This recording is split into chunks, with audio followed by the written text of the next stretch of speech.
అందరికీ నమస్కారం. వరలక్ష్మి వ్రత శుభాకాంక్షలు.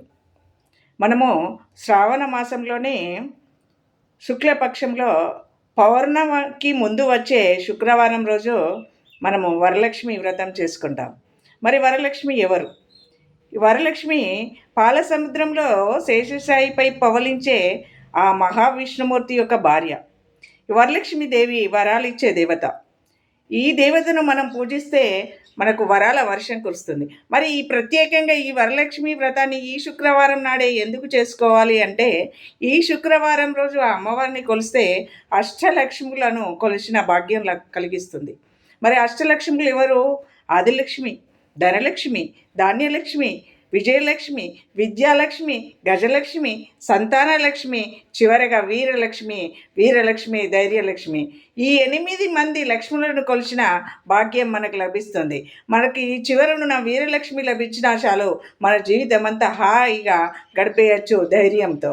మరి ఈ వరలక్ష్మి వ్రతాన్ని ఎవరు చేస్తారు? ముఖ్యంగా ఇది వివాహమైన స్త్రీలు భర్త యొక్క సౌభాగ్యం కోరి చేస్తారు. అట్లాగే ఈ వ్రతంలో ఇంటిల్లిపాది పాల్గొంటారు. అందులో పిల్లలు విద్యాలక్ష్మిని కోరుకుంటారు. అటు అమ్మాయిలు మంచి భర్త కావాలని, మంచి కుమారులు కావాలని, అలాగే సంపద, సంతానం ప్రతి దాన్ని కూడా కోరుకొని మనము ఈ వరలక్ష్మి వ్రతాన్ని చేస్తాం. ఈ వరలక్ష్మి వ్రతాన్ని చేయడం వల్ల మరి లభించేదేంటి? అష్ట ఐశ్వర్యాలు. మనం అంటాము అష్ట ఐశ్వర్యాలు. మరి ఆ అష్ట ఐశ్వర్యాలు ఏవి? ఈ అష్టలక్ష్ములు మనకు ఆ అష్ట ఐశ్వర్యాలు ఇస్తారు. ఆ అష్ట ఐశ్వర్యాలు ఏంటంటే, అందులో మొదటిది సంపద, భూమి, కీర్తి, ప్రేమ, శాంతి, సంతోషం, శిక్షణ, చివరగా శక్తి. ఈ శక్తి కనుక మనకు లభించినట్టయితే ఆ శక్తితోటి మనం ఏదైనా చేయవచ్చు.